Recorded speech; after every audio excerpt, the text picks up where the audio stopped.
اور پھر ان کے پاس کچھ نہ رہا، اور کچھ ایسے بھی تھے جن کے پاس کچھ نہیں تھا اور بہت کچھ ہو گیا. تو جہاں ہم دوسری باتوں کو اور دوسری نعمتوں کو ذکر کرتے ہیں وہاں علم بھی ایک ایسی ہی نعمت کا نام ہے. جناب موسیٰ کے زمانے میں بلعم باؤر، جس کا تذکرہ قرآن کریم میں موجود ہے، یہ وہ عالم تھا جو ان کے دور میں تھا، اور اس نے جب تک نبی کی تکذیب نہیں کی تھی وہ ایک محترم عالم کے طور پر معاشرے میں پہچانا جاتا تھا. لیکن جب اس نے نبی کی تکذیب کی، نبی کے لیے بد دعا کے لیے ہاتھ اٹھایا، اس لیے کہ وہ مستجاب الدعوات تھا. کس کا دعا تھا؟ یعنی مستجاب الدعوات اس شخص کو کہتے ہیں کہ جب وہ دعا مانگے قبول ہو جائے گی. تو اس معاشرے کے لوگ باقاعدہ طور پر اس کے پاس آئے کہ ہم اس نبی سے چھٹکارا چاہتے ہیں، لہذا تم دعا کر دو. اور پھر پیسوں کے زور پر، مال و دولت کے زور پر، انبار پر وہ بک گیا. تو پروردگار عالم نے اس کو ایک کتے کے مثل قرآن میں مثال پیش کی. صحیح. اب یہاں پر ہم جب آگے آیات کو طرف جائیں گے تو اگلی آیت دیکھیں، جہاں اتنی زیادہ تکریم کی گئی انسان کی خلقت کی، اس کو علم کے ساتھ نوازنے کی، اس کو وہ سب کچھ عطا کرنے کی جو وہ نہیں جانتا تھا، لیکن فوراً اس کے بعد کیا کہا؟ کلا ان الانسان لیطغی ان رآہ استغنی ان الی ربک الرجعی. ہرگز نہیں، بے شک انسان سرکشی کرتا ہے جب وہ اپنے آپ کو بے نیاز سمجھ لیتا ہے، حالانکہ یقیناً تمہیں تمہارے پروردگار ہی کی طرف لوٹ کر جانا ہے. یعنی کئی سوروں میں پروردگار عالم نے بالکل اسی طرح ایک دم سے انسانیت کے مقام کو بتانے کے بعد ایک دم معاشرے کے اندر موجود انسان کی حیثیت کو اور اس کی زندگی کو فوری طور پر پوائنٹ آؤٹ کیا ہے. یعنی یہ کون سا انسان ہے جسے اتنا کچھ دے دینے کے بعد اب وہی خدا یہ کہہ رہا ہو کہ یہ انسان ہمارے سامنے سرکشی کرتا ہے اور اپنے آپ کو بے نیاز سمجھنے لگتا ہے. یعنی جبکہ سب کچھ ہماری ہی جانب سے ہے، خلقت ہم نے عطا کی، اور ایک ایسی خلقت کہ جو بے حقیر تھی، بظاہر وہ ایک مردہ شے تھی، بظاہر ایک حقیر ترین شے تھی، لیکن اس حقیر ترین شے سے ایک اعلیٰ ترین شے کو پیدا کرنا خدا ہی کا کام ہے. اور ہم نے اس کو علم عطا کیا، وہ سمجھ بوجھ حاصل کر بیٹھا، اور جب وہ یہ سمجھنے لگا کہ میں بہت کچھ ہو گیا ہوں، میں بہت کچھ جان گیا ہوں، اور اس جاننے کے بلبوتے پر بہت کچھ حاصل کر چکا ہوں، اس علم کے بلبوتے پر میں بہت کچھ ایجاد کر چکا ہوں، میں بہت کچھ دولت کما چکا ہوں، میری معاشرے میں بہت زیادہ عزت بن چکی ہے. اس موقع پر وہ اپنے آپ کو مغرور سمجھنے لگتا ہے، اس لیے کہ غرور اصل میں سرکشی کی بنیاد ہے. یہ جو طغیان ہے انسان کے نفس کے اندر، یہ جو اس کے مزاج میں سرکشی پیدا ہوتی ہے، یہ فطرتاً موجود نہیں ہے. یعنی انسان فطرتاً طغیان پسند نہیں کرتا، سرکشی پسند نہیں کرتا، لیکن جب وہ ان تمام نعمتوں کو حاصل کرنے کے بعد یہ سمجھتا ہے کہ میں ڈیزرو کرتا تھا، یہ سب کچھ مجھے ہی ملنا چاہیے تھا، اور پھر اس کے بعد جب یہ نظریات پیدا ہونے لگتے ہیں انسان کے فکر میں، تو پھر وہ تمام نعمتوں کو، وہ تمام محاصل کو جو اس نے زندگی میں حاصل کیا ہوتا ہے، وہ یہ سمجھتا ہے کہ دراصل یہ سب میری محنت کا نتیجہ ہے، یہ سب کچھ میں نے حاصل کیا ہے. وہ بیچ میں سے خدا کو نکال دیتا ہے، بے شک وہ خدا کی ذات کو سے بے نیاز ہو جاتا ہے. اب اس موقع پر جب وہ اپنے آپ کو بے نیاز سمجھتا ہے، وہ سمجھتا ہے مجھے کسی کی ضرورت نہیں ہے، یہی وہ لمحہ ہے کہ جب اس کا دماغ سرکشی کی طرف جو ہے وہ اس کو بھیج دیتا ہے. اور اب اس موقع پر وہ پروردگار عالم کہ جو ناز کر رہا ہو ایک جانب اسی انسان کی خلقت پر، پھر کس طرح یہ جملہ آپ تصور کریں کہ پروردگار عالم کے نزدیک یہ جملہ ادا کرنا کس قدر مشکل ہوگا، کتنا باعث افسوس ہے یہ مقام انسانیت کے لیے کہ وہ پروردگار عالم اسی انسان کی برائی قرآن کریم میں کر رہا ہے کہ دیکھو ہرگز ایسا نہیں ہے. انسان سرکشی کرتا ہے، اپنے آپ کو بے نیاز سمجھتا ہے، خود کو کسی کے نیچے نہیں محسوس کرتا، یعنی بندگی بھول جاتا ہے. یعنی وہ اس بات کو بھول جاتا ہے کہ جس چیز پر اسے ناز ہے وہ دراصل چاہے علم ہو یا دولت ہو یا اس کی کوئی خوبصورتی ہو یا اس کے کوئی بھی ایسی چیز کہ جس پر وہ دوسروں سے اپنے آپ کو برتر سمجھے، ممتاز سمجھے، وہ اس کو اپنی ملکیت سمجھ لیتا ہے. دراصل وہ اس کی ملکیت نہیں ہے، اس کو عطا کی گئی تھی کسی پروردگار عالم کی جانب سے جو اس کا پالنے والا تھا. لیکن جب وہ ان تمام اسباب کو، ان تمام وسیلوں کو ختم کر لیتا ہے اپنی ذات سے، اپنی زندگی سے، تو پھر یہ سمجھ کر کہ ہر نعمت جو ہے وہ اسی کی حاصل کردہ ہے، جبکہ ایسا نہیں ہے. ہر نعمت اسی کی طرف سے آئی ہے، یعنی خیر کا منبع چونکہ پروردگار عالم ہے، لہذا خیر تو اسی کی جانب سے ہی آئے گا. ہاں اگر انسان اپنے اندر شر پیدا کرے تو یہ شر خدا کی جانب سے نہیں آتا، یہ شر انسان کے نفس کی طرف سے آتا ہے جب وہ اپنے آپ کو نفس کا غلام بنا لیتا ہے. یہ نفس اسے یوں سمجھ لیجئے کہ خدا سے دور کر دیتا ہے. اچھا، اب یہاں پر اگر ہم نفس کی بات کریں تو نفس بھی ایک طریقے کا نہیں ہے، ایک طریقے کا نفس نہیں ہے. نفس امارہ جس کی اس وقت ہم بات کر رہے ہیں، کہ یہ جو نفس امارہ ہے یہ ابھی اس سٹیج کے اوپر ہے کہ اس نے ابھی اپنی تربیت کے اندر وہ مقام حاصل نہیں کیا کہ جس میں انسان کو خدا کے ساتھ جوڑ دے. لہذا یہ نفس امارہ اسے ہمیشہ سرکشی کی طرف ابھارتا ہے، طغیان کی طرف ابھارتا ہے، بے نیازی کی طرف، غرور کی طرف. لیکن جب انسان اپنے آپ کو سنبھال لیتا ہے تو پھر یہی نفس لوامہ بنتا ہے.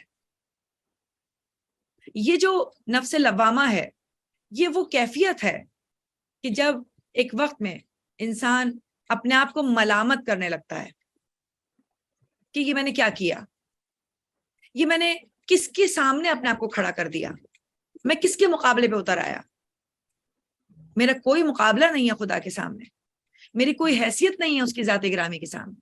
تو یہ جو پچھتاوے کا احساس، یہ جو کسی غلط کام کے کر جانے پر گناہ کا احساس پیدا ہو جانا، غلطی کا احساس پیدا ہو جانا، جرم کا احساس پیدا ہو جانا، یہ وہ منزل ہے کہ جب ہمارا نفس لوامہ کی منزل میں آ گیا. اور اگر ہم نے اس نفس کو استعمال کر کے اپنی غلطیوں کو سدھارنا شروع کیا تو پھر یہی نفس ہمیں اپنی زندگی میں ایک ایسے مقام پر لے آتا ہے کہ جہاں انسان اپنی زندگی سے مطمئن ہو جاتا ہے، اپنے خدا سے راضی ہو جاتا ہے. یعنی وہ ہر چیز کو چونکہ خدا کی جانب سے دی ہوئی سمجھتا ہے، لہذا جتنی بھی آئے وہ اپنی حیثیت کے مطابق یہ سمجھتا ہے کہ جتنی بھی آئی اتنی میری حیثیت نہیں تھی. یعنی مجھے جو کچھ بھی ملا ہے وہ بہت زیادہ ہے اس حیثیت سے جو اس وقت میری ہے.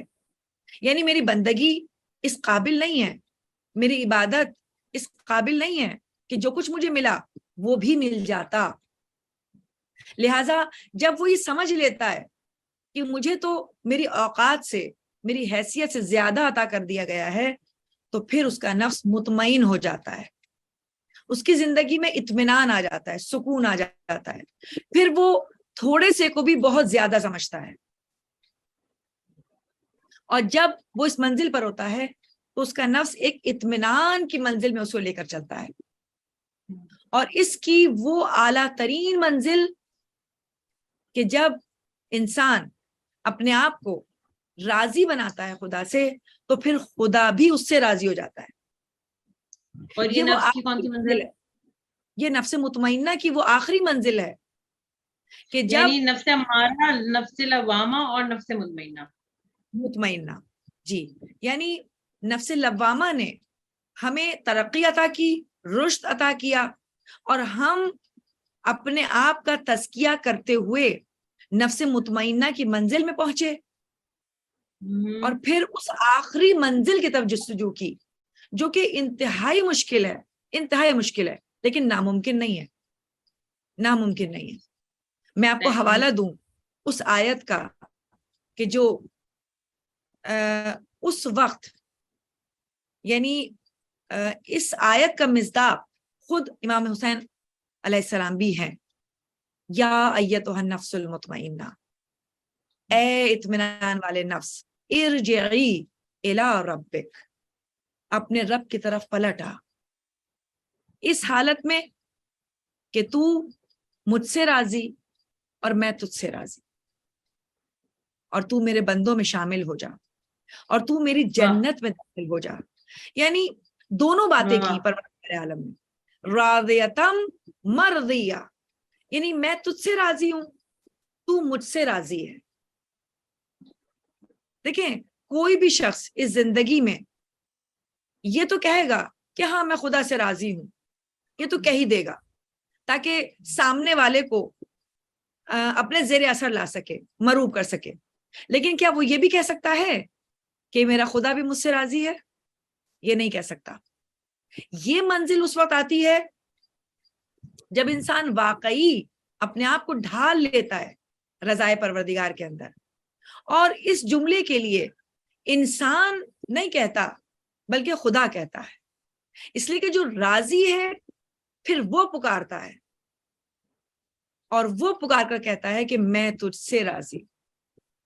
یہ انبیاء کی منزلیں ہیں، یہ آئمہ کی منزلیں ہیں کہ جس میں پروردگار عالم خود پکار کر کہتا ہے۔ جناب حر جب امام حسین علیہ السلام کے پاس آئے تھے تو آپ نے کیا کہا کہ مولا میری اتنی بڑی غلطی ہے کہ مجھے امید نہیں ہے کہ معاف ہو جائے گی، لیکن پھر بھی آپ کریم ابن کریم ہیں، میں اسی امید کے ساتھ آپ کے پاس آیا ہوں کہ کیا واقعی میری غلطی آپ معاف کر دیں گے؟ میرے مولا نے کیا کہا؟ میرے مولا نے کہا کہ حر میں نے بھی معاف کیا اور میرے خدا نے بھی معاف کیا۔ یعنی امام حسین علیہ السلام کی وہ منزل ہے کہ جن کے پاس ان کے نانا کا دیا ہوا علم، ان کے بابا کا دیا ہوا علم ہے، وہ علم جو علم لدنی ہے، جو پروردگار عالم براہ راست اپنے ان خاص بندوں کے دلوں میں نازل کرتا ہے، اور پھر اس علم کی بدولت وہ لوگ جانتے ہیں کہ خدا کب راضی ہے اور کب ناراض ہے۔ جب حر سچے دل کے ساتھ آ گیا اور میرے مولا نے اس کے دل میں جھانک کر دیکھ لیا تو نہ صرف اپنی جانب سے گواہی دی بلکہ اپنے خدا کی جانب سے بھی گواہی دی۔ یہ وہ پروردگار سے ہم دعا کرتے ہیں کہ ہم امام حسین علیہ السلام کے ماننے والے ہیں، رسول خدا کے ماننے والے ہیں، ہم اس انداز میں اپنی زندگی کو گزاریں کہ جب وقت آخر، جب وقت مرگ، ہمارے مولا، ہمیں یقین ہے نا کہ ہمارے مولا ہماری زندگی میں آئیں یا نہ آئیں، ہم انہیں دیکھیں یا نہ دیکھیں، لیکن وقت موت ضرور دیکھیں گے۔ تو جب ہمارے مولا آئیں تو وہ اس وقت گواہی دیں کہ میں نے بھی معاف کیا اور میرے خدا نے بھی معاف کر دیا۔ یہ جملہ اگر واقعی ہم نے سن لیا تو ہماری قبر کی منزلیں بھی آسان ہیں، ہماری برزخ کی منزلیں بھی آسان ہیں، اور ہماری محشر کی منزلیں بھی آسان ہیں۔ پروردگار سب کو، ہم سب کو صراط مستقیم پر عمل کرنے کی توفیق عطا فرمائے اور محمد و آل محمد کے راستے پر چلنے کی توفیق عطا فرمائے۔ اللہ آمین یا رب العالمین. اچھا یہ مجھے بتائیے گا کہ ہم نے کتنی آیتیں کور کر لی ہیں؟ میرے پاس ریکارڈ رہے گا ادھر. یہاں پر ہم نے آیت نمبر 8 تک کوشش کی ہے کہ اس کو بیان کریں. آیت نمبر 8 تک ہم کور کر چکے ہیں. اچھا اب میں پروگرام کو سمیٹوں گی اس وقت، باقی ہم اگلے پروگرام میں کریں گے انشاءاللہ. لیکن یہاں میں آپ سے ایک سوال کرتی چلوں گی. ہمارے بہت سارے ویورز ہیں جو یہ پروگرام دیکھ رہے ہیں اور پسند کر رہے ہیں اور بہت غور سے دیکھ رہے ہیں اور اس کو پسند کر رہے ہیں. آپ کے سمجھانے کے انداز کو بہت زیادہ سراہا جا رہا ہے. تو انہوں نے مجھے ایک بات بولی کہ میں جب رسول صلی اللہ علیہ وسلم کا نام لیتی ہوں تو یہ رسول صلی اللہ علیہ وسلم بولتے ہیں. تو انہوں نے بولا مجھ سے کہ یہ میں کیا اہل سنت کے انداز سے بولتی ہوں، رسول صلی اللہ علیہ وسلم رسول صلی اللہ علیہ وسلم. تو رسول صلی اللہ علیہ وسلم ہی نہیں بولیں گے تو پھر اور کیا بولیں گے ہم؟ وہ انہوں نے مجھے کہا کہ تم بولو رسول اللہ صلی اللہ علیہ وآلہ وسلم. تو کیا میں غلط بول رہی ہوں؟ مطلب ظاہر ہے جو اصل صحیح عربی انداز ہے وہ تو یہی ہے کہ نہیں. صلی تو میں اللہ نے ان سے علیہ کہا وآلہ کہ میں وسلم. درود تھوڑی پڑھ رہی ہوں. درود تو جب نام آتا ہے تو ہم پڑھتے ہی ہیں، اللہم صلی علی محمد وعلی محمد وجل فرجہم. نہیں دیکھیں بات یہ ہے کہ یہ جو فقرہ ہے صلی اللہ علیہ وآلہ وسلم یہ عربی جملہ نہیں. انہوں نے کہا کہ آل کے بغیر کیسے رسول کو لا رہی ہو. ہاں تو اس وہ میں تو ہم ڈائریکٹلی صرف ہم اپنے رسول کے بارے میں بات کر رہے ہیں. تو رسول صلی اللہ علیہ وسلم نہیں، یعنی یہ جملہ ہی خود سلوات ہے. یہ جملہ سلوات ہے رسول پر. تو جب سلوات آپ بھیج رہی ہیں یعنی یہ جملہ کیوں کہا جاتا ہے؟ رسول اللہ کا بیان ہے، خود ان کی حدیث ہے کہ جب بھی میرا نام لو، یعنی یعنی جو مجھ سے محبت کرتا ہے جب بھی وہ میرا نام لے گا مجھ پر درود بھیجے گا. تو یہ جو صلی اللہ علیہ وآلہ وسلم ہے یہ اصل میں درود ہے، سلوات ہے. تو آل کے بغیر ممکن نہیں ہے. اس کا مطلب میں 2 بار درود پڑھتی ہوں. صلی اللہ علیہ وسلم کو میں پورا نہیں کہہ پاتی، بس میں کہہ دیتی ہوں رسول صلی اللہ علیہ وسلم. تو یہاں شاید میں مسٹیک کر رہی ہوں. تو رسول صلی اللہ علیہ وآلہ وسلم ٹھیک ہے. لیکن ناظرین میں نے اس بات کو یہاں یوں شیئر کر، میں اس کو آف اسکرین بھی کر سکتی تھی لیکن میں نے اس کو یہاں یوں شیئر کرنا مناسب سمجھا کہ میں آپ کو یہ بھی بتا دوں کہ پروگرام ماشاءاللہ دیکھا جاتا ہے اور بہت غور سے دیکھا جاتا ہے اور لوگ اس کو پسند کرتے ہیں. اور جب کوئی تعریف آتی ہے یا کوئی تنقید آتی ہے میں اس کو بہت میرے لیے وہ بہت معنی رکھتی ہے. اس سے میں بھی سدھر سکتی ہوں، اس سے دیکھنے والے بھی سدھر سکتے ہیں. پتہ نہیں کون کب کہاں جو ہے وہ سیدھی راہ لے لے ان چیزوں کو دیکھتے ہوئے، اس لیے میں نے اس بات کو یہاں پہ شیئر کرنا مناسب سمجھا. اور اسی کے ساتھ وقت ختم ہوتا ہے ہمارے پروگرام کا، پیام قرآن کا. آج ہم نے جو ہے وہ سورہ الگ کی 8ویں آیت تک کمپلیٹ کیا. انشاءاللہ نیکسٹ پروگرام میں پھر حاضر خدمت ہوں گی پروگرام پیام قرآن لے کر. اپنا خیال رکھیے گا، اجازت دیجیے، اللہ حافظ.